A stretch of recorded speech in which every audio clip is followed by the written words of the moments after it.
हैं। लिंग भी प्रातिपदिकार्थ में ही गृहीत हो जाता है। जब प्रातिपदिकार्थ में प्रथमा कह दी तो लिंग में अपने आप हो गई, क्योंकि वो प्रातिपदिकार्थ के अंतर्गत है। तो ये प्रश्न उठा कि पुनः लिंग मात्र में प्रथमा का विधान क्यों किया। लिंग भी तो प्रातिपदिकार्थ में ही गृहीत हो जाएगा। कोई शब्द केवल अपने लिंग को तो कह नहीं सकता, लिंग विशिष्ट प्रातिपदिकार्थ को ही कहता है।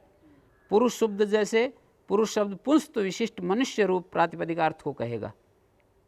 पुरुष शब्द किसको कहेगा? पुंस्त विशिष्ट मनुष्य रूप प्रातिपदिकार्थ। कन्या शब्द स्त्रीत्व विशिष्ट किसी लड़की रूप प्रातिपदिकार्थ को कहेगा। फल शब्द नपुंसकत्व विशिष्ट फल रूप प्रातिपदिकार्थ को कहेगा। हैं? नपुंसकत्व विशिष्ट फल रूप प्रातिपदिकार्थ को कहेगा। इस प्रकार लिंग भी प्रातिपदिकार्थ में ही गृहीत हो जाता है। जब प्रातिपदिकार्थ में प्रथमा कह दी तो लिंग में अपने आप ही हो गई, क्योंकि वो प्रातिपदिकार्थ के अंतर्गत है। तो यहाँ शंका उत्पन्न होती है, सूत्र में पुनः लिंग मात्र में प्रथमा के विधान का यत्न क्यों किया। तो इसका उत्तर देते हैं, कुछ शब्द ऐसे भी हैं जिनके प्रातिपदिकार्थ में लिंग समाविष्ट नहीं रहता। तट त्रिलिंगी है, तट का उच्चारण करने पर जो तीर अर्थ है ना, वो प्रातिपदिकार्थ की तो प्रतीति निश्चित रूप से होती है, तीर अर्थ की, पर उसके साथ किसी निश्चित लिंग की प्रतीति नहीं होती। तीर अर्थ के साथ में निश्चित लिंग की प्रतीति नहीं होती। तो लिंग मात्र का ग्रहण प्रातिपदिकार्थ जमा लिंग, प्रातिपदिकार्थ से अतिरिक्त लिंग मात्र के अधिक होने पर भी प्रथमा हो जाएगी। द्विलिंगी और त्रिलिंगी दोनों और अनिश्चित लिंगी ये शब्द आ जाएंगे। ठीक है। लिंग मात्रा अधिक्य के उदाहरण कौन से आएंगे? प्रातिपदिकार्थ मात्र के कौन से उदाहरण होंगे? एक तो अलिंग और एक बिल्कुल एक लिंग वाले निश्चित लिंग, एक लिंगी, और इसके द्विलिंगी त्रिलिंगी उदाहरण होंगे लिंग मात्रा अधिक्य के।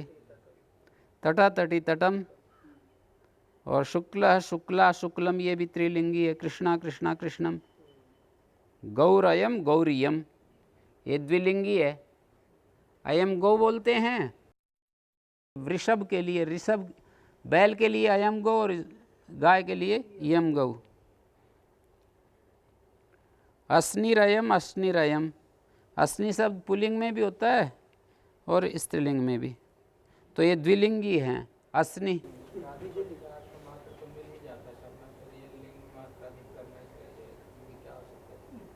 मात्र जोड़ दिया ना, मात्र तो फिर प्रातिपदिकार्थ ही,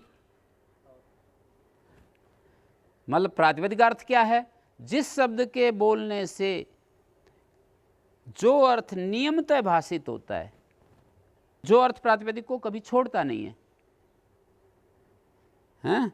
जिसके बिना प्रातिपदिक का प्रयोग ही ना हो, तो वो प्रातिपदिकार्थ है। जैसे द्विलिंगी त्रिलिंगी जो है, ये जो शब्द हैं, जो अर्थ नियम से प्रतिभाषित हो, तो वो लिंग अर्थ नियम से तो प्रतिभाषित होता नहीं है, तो उसको प्रातिपदिकार्थ में थोड़ी लेंगे। एक लिंगी प्रातिपदिक तो प्रातिपदिकार्थ हो सकते हैं, क्योंकि वो लिंग नियमतः प्रतिभाषित होता है, कभी भी वो छोड़ता ही नहीं है।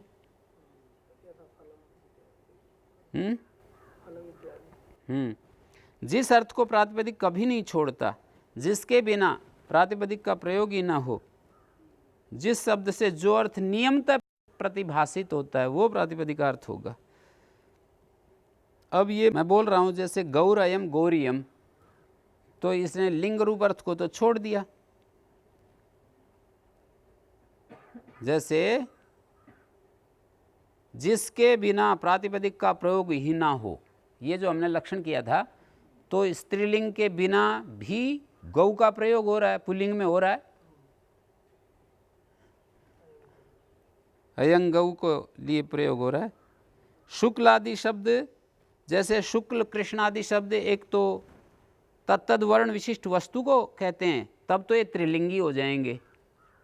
शुक्लम वस्त्रम, शुक्ला शाटी, शुक्ल कंबल, तो इस स्थिति में ये तीन लिंगों वाला है। प्रातिपदिकार्थ के उदाहरण में कृष्ण शब्द जब वो किसी व्यक्ति का वाचक होता है, वासुदेव का वाचक है मान लीजिए, तो वो नियत पुल्लिंग है, तो वहाँ पर वो नियत पुल्लिंग है तब तो प्रातिपदिकार्थ में आ जाएगा, पर कृष्णा कृष्णा कृष्णम ये जब काले रंग के लिए आएगा तब ये त्रिलिंगी होने से लिंग मात्राधिक्य का उदाहरण बनेगा। तो तट का जब हम उच्चारण करते हैं या शुक्ल का उच्चारण करते हैं तो तीर रूप अर्थ या शुक्ल का उच्चारण करने से शुक्लत्व अर्थ, तीर रूप अर्थ प्रातिपदिकार्थ की तो प्रतीति निश्चित रूप से होती है, पर उसके साथ किसी निश्चित लिंग की प्रतीति नहीं हो रही है। तीर रूप अर्थ के साथ निश्चित लिंग की प्रतीति नहीं हो रही है, तो उस लिंग की प्रतीत्याधिक्य के लिए सूत्र में प्रथमा का विधान किया है। लिंग रूप अर्थ की अधिक प्रतीति होने पर भी प्रथमा हो जाए, इसके लिए प्रथमा का विधान किया है। द्विलिंग तीन लिंग वाले हो जाएंगे हैं। और आगे है परिमाण मात्र। परिमाण मात्र जो है, परिमाण मात्र अर्थ में प्रथमा होती है। जैसे परिपूर्वक माँ धातु से ल्युट प्रत्यय होता है, यू को अन, और माँ अकासवर्ण दीर्घा मान, परिमान, और इस नय को नय हो जाएगा कृत्यचा। कृत्यचा सूत्र अच से उत्तर कृत प्रत्यय नकार, नकार हो ना, उपसर्ग में रह हो तो उससे उत्तर नय को नय हो जाता है, परिमाण। ठीक है।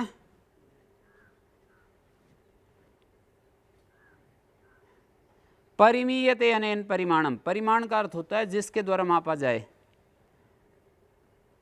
परिमाण जब करण कारक में बनाएंगे तब तो वो किसी उसके लिए आएगा जिसके द्वारा मापते हैं, कोई पात्र आदि, कोई लीटर आदि। पर परिमीयते तत्परिमाणम जब हम अर्थ कर्म कारक में करेंगे ना, ये ल्युट शब्द तो यही बनेगा पर अर्थ भिन्न हो जाएगा। जिसको मापते हैं वो क्या है, कोई गेहूं आदि है, चावल आदि, दूध आदि, तो परिमेय बोलते हैं। पर परिमाण सूत्र में यहाँ पर है ना, लौकिक भाषा में तो परिमेय ही बोलते हैं, पर यहाँ परिमाण शब्द भी परिमेय के लिए आया हुआ है, हैं?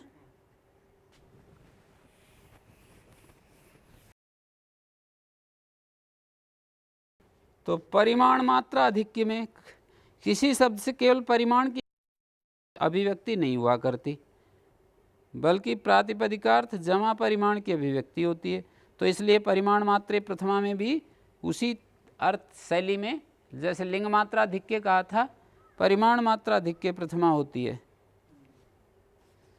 तो जब किसी शब्द से प्रातिपदिकार्थ के अतिरिक्त परिमाण अर्थ की प्रतीति हो रही हो तो उसमें भी प्रथमा विभक्ति हो जाती है। जैसे द्रोणो व्रीहि, द्रोण परिमाण भर चावल, यहाँ द्रोण शब्द है,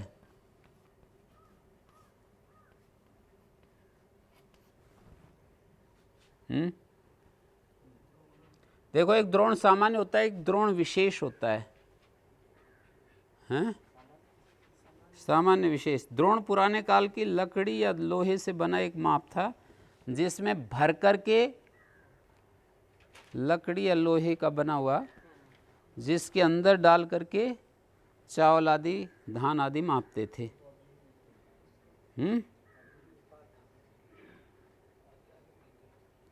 1024 तोले वस्तु आ जाती थी, ये लिखा है। तो द्रोण शब्द से परिमाण सामान्य अर्थ में प्रथमा हुई है। द्रोण ये जो शब्द है ये तो परिमाण विशेष का वाचक है, और सु जो है वो परिमाण सामान्य को कहने के लिए आ गया है। मतलब द्रोण अपने आप में परिमाण विशेष है, एक परिमाण विशेष है द्रोण। 1024 तोले जिसके अंदर भार आ जाए वो पात्र परिमाण है, तो परिमाण विशेष ही तो होगा। परिमाण विशेष से परिमाण सामान्य को कहने के लिए सु आएगा। ठीक है, नहीं नहीं नहीं, परिमाण बस कि कैसा क्या, उस सारी विशेषताओं से रहित केवल परिमाण। परिमाण विशेष से परिमाण सामान्य में प्रथमा होकर विशेष और सामान्य का परस्पर अभेद अन्वय करेंगे। ये तो विशेष है, ये सामान्य का अभेद अन्वय हो जाएगा। अभेद अन्वय करेंगे तो इनमें विशेषण तो ये है, प्रकृत्यर्थ विशेषण होता है, प्रत्यार्थ विशेष होता है। तो इन दोनों का जब हम अर्थ करेंगे, द्रोण का अर्थ परिमाण सामान्य हो जाएगा अर्थ। भाई ये तो प्रकृति तो परिमाण विशेषवाचक है, प्रत्यय परिमाण सामान्य को कहता है। इन दोनों का अभेद अन्वय करेंगे, विशेषण जो है विशेष के अनुसार होता है, तो ये परिमाण विशेष परिमाण सामान्य के रूप में अपने को ढाल लेगा। तो द्रोण का अर्थ हो गया परिमाण सामान्य हैं।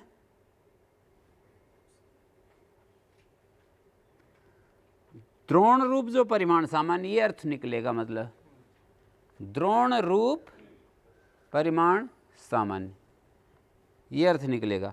अब इसका व्रीहि के साथ अन्वय करेंगे, इसी का व्रीहि के साथ अन्वय करेंगे, तो ये यहाँ फिर विशेषण विशेष भाव प्रयोग करना पड़ेगा। दो चीज़ों का अन्वय करते हैं ना, तो विशेषण विशेष के रूप में ही अन्वित होकर के वो अर्थ को प्रकट करते हैं।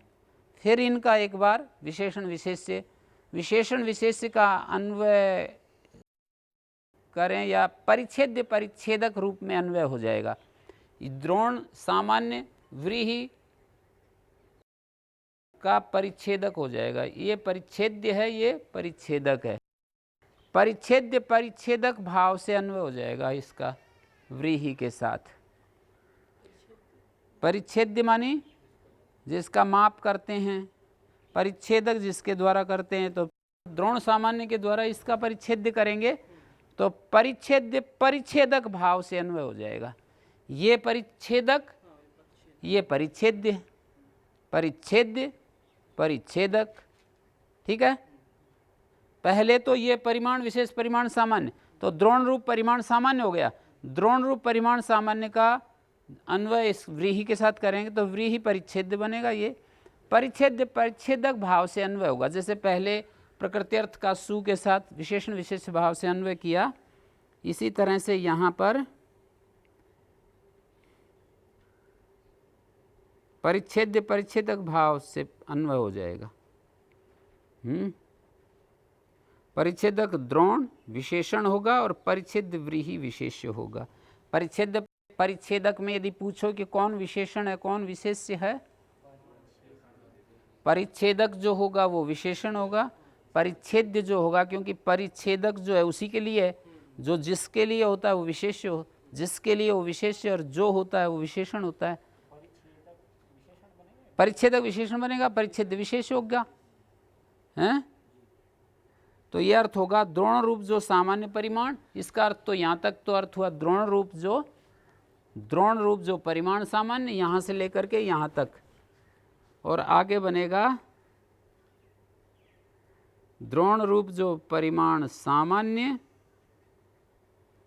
उससे परिच्छिन्न मापे हुए व्रीहि, ये परिच्छेदक है ना, उससे परिच्छिन्न मापे हुए व्रीहि, ये अर्थ निकलेगा। तो यहाँ प्रश्न होता है कि यदि द्रोण शब्द से केवल प्रातिपदिकार्थ में ही प्रथमा लाते तो क्या दिक्कत थी। प्रातिपदिकार्थ मात्र में प्रथमा लाते तो क्या दिक्कत थी। तो दिक्कत ये थी द्रोणो व्रीहि बनकर जो अर्थ अब द्योतित हो रहा है वो अर्थ नहीं निकलता। क्यों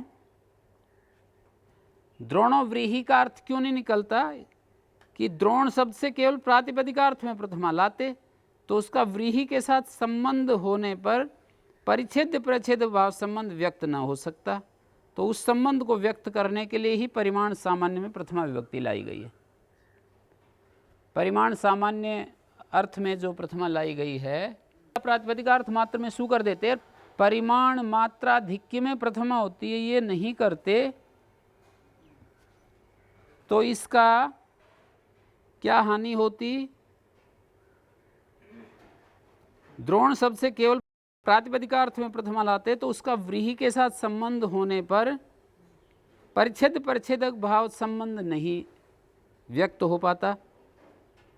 तो उस संबंध को व्यक्त करने के लिए हमारे को परिमाण सामान्य में प्रथमा की गई है। व्रीहि जो है ये प्रातिपदिकार्थ में प्रथमा हो जाएगी व्रीहि में, और वो जाति में जात्याख्याम एकस्मिन् बहुवचनम् अन्यतरस्याम एक वचन होगा। तो व्रीहि का अर्थ यहाँ व्रीहि राशि होगा, और व्यक्ति विवक्षा में बहुवचन भी हो सकता है, द्रोणो व्रीहया। व्रीहि जो है जाति की विवक्षा में एक वचन हो गया।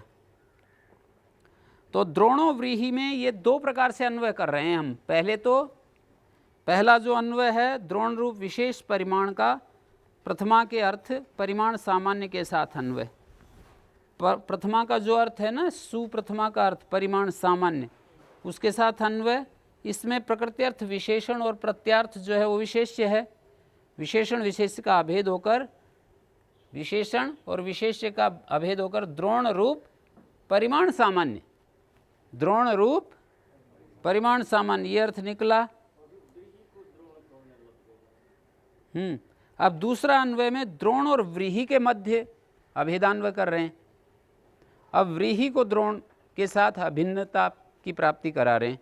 जैसे इसका अभेदान्वय इसके साथ, अब इस पूरे का इसके साथ अन्वय कर रहे हैं। अन्वय मानी संबंध, हाँ, द्रोण और व्रीहि के मध्य में अब ये अन्वय, और ये द्रोण का नहीं है, पूरे द्रोण का। ये जो द्रोण है मानी विभक्त्यंत, इसका अन्वय व्रीहि के साथ कर रहे हैं।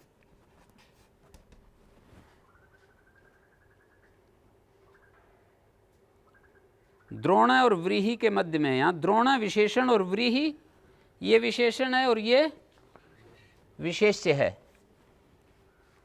विशेषण और विशेष्य। इसका अभेद होकर परिच्छेदक भाव रूप से एक संबंध प्रतीत होगा। माने व्रीहि परिच्छेद नापे जाने वाली वस्तु और द्रोण परिच्छेदक नापने वाला परिमाण, ये प्रतीत हुआ। तो इसी संबंध को द्योतित करने के लिए परिमाण में प्रथमा का विधान किया। यहाँ पर परिमाण सामान्य को कहने के लिए प्रथमा लाए, द्रोण परिमाण विशेष से परिमाण सामान्य को कहने के लिए प्रथमा लाए, अन्यथा द्रोण और व्रीहि के मध्य में संगति नहीं बैठती। द्रोण रूपम यत् परिमाणम तत्परिच्छिन्नो व्रीहि, उससे परिच्छिन्न व्रीहि। द्रोण रूप जो परिमाण सामान्य, उससे परिच्छिन्न व्रीहि। प्रत्यार्थे परिमाणे,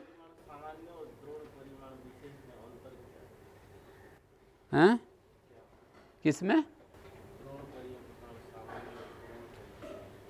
द्रोण परिमाण विशेष तो ये हो गया ना, जो कोई वो पात्र है वो द्रोण परिमाण विशेष है, और परिमाण सामान्य अब जो है द्रोण रूप जो परिमाण सामान्य, द्रोण रूप परिमाण सामान्य द्रोण विशेषण बन गया। खारी रूप परिमाण सामान्य से अलग द्रोण रूप परिमाण सामान्य, न कि खारी। विशेषण भेदक होता है ना, द्रोण रूप परिमाण सामान्य न कि खारी। हैं, ठीक हो गया।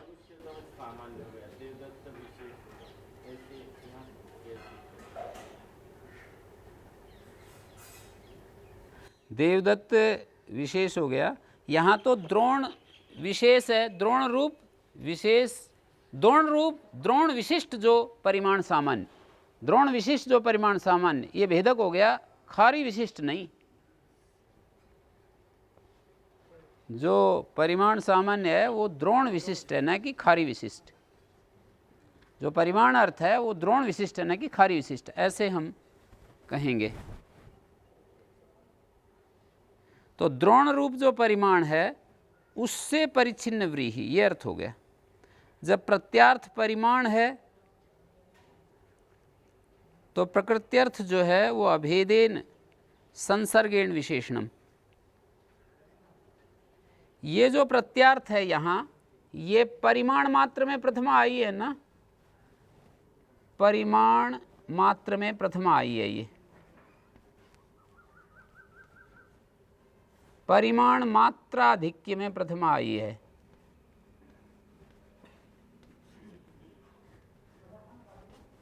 जो परिमाण मात्र अर्थ अधिक है, किससे अधिक है? ये परिमाण विशेष से परिमाण सामान्य को कहने के लिए हम प्रथमा ले आए। आप एक और ढंग से भी समझ सकते हो इसको कि द्रोण शब्द केवल उस पात्र को ही कहना होता ना। मैं यूं कहूं कि द्रोणमान है, तब तो प्रातिपदिकार्थ मात्र में प्रथमा हो जाएगी। लेकिन जब आप कहो कि द्रोणव्रीहि लाओ, तब नहीं हो सकती थी। वहां पर प्रातिपदिकार्थ जो है द्रोण नहीं है, अब अर्थांतर से सापेक्ष हो गया है द्रोण। व्रीहि के साथ संबद्ध हो गया ये। मैं उस बाट मात्र को ही कहूँ, उसकी संज्ञा है द्रोण, द्रोणमान है, देवदत्तमान है, तो देवदत्त को जैसे प्रथमा ले आते हैं द्रोण में प्रथमा आ जाएगी। पर द्रोण व्रीहि लाओ,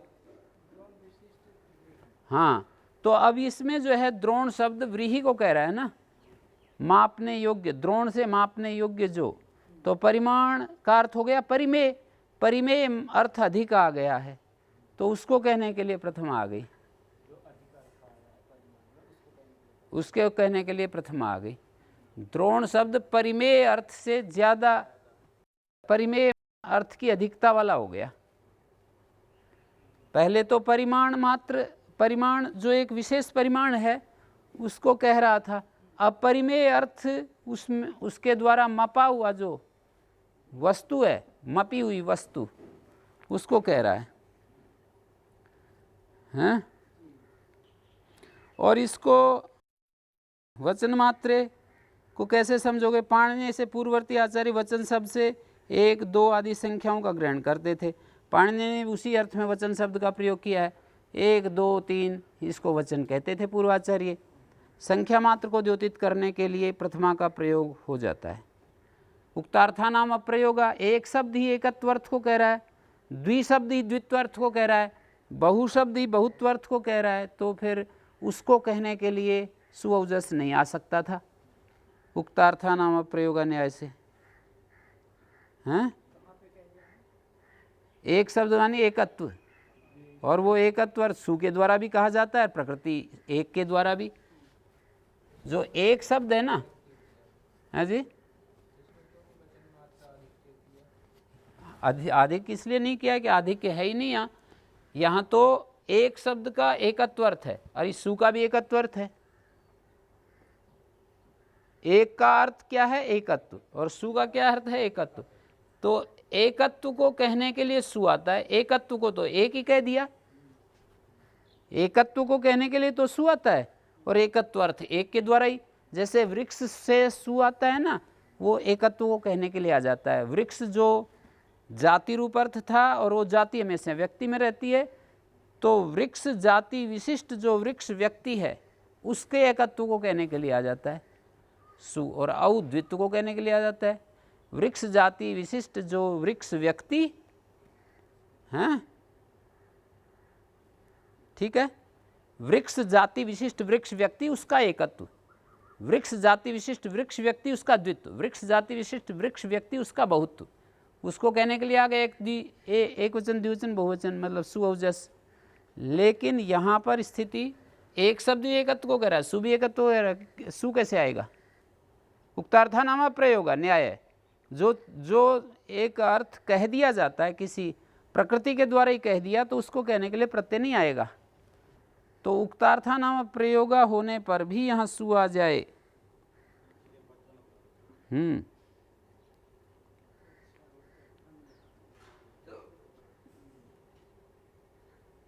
जो अर्थ एक बार किसी शब्द से कह दिया गया हो तो उसको कहने के लिए दूसरा शब्द प्रयोग नहीं होता है। तो एक शब्द से एकत्व अर्थ कह दिया तो सु उसके लिए नहीं हो सकता, तो प्रथमा व्यक्ति आ नहीं सकती थी, तो उसके बिना पद संज्ञा नहीं होती, और उसी बात को ध्यान में रखकर वचन ग्रहण किया है।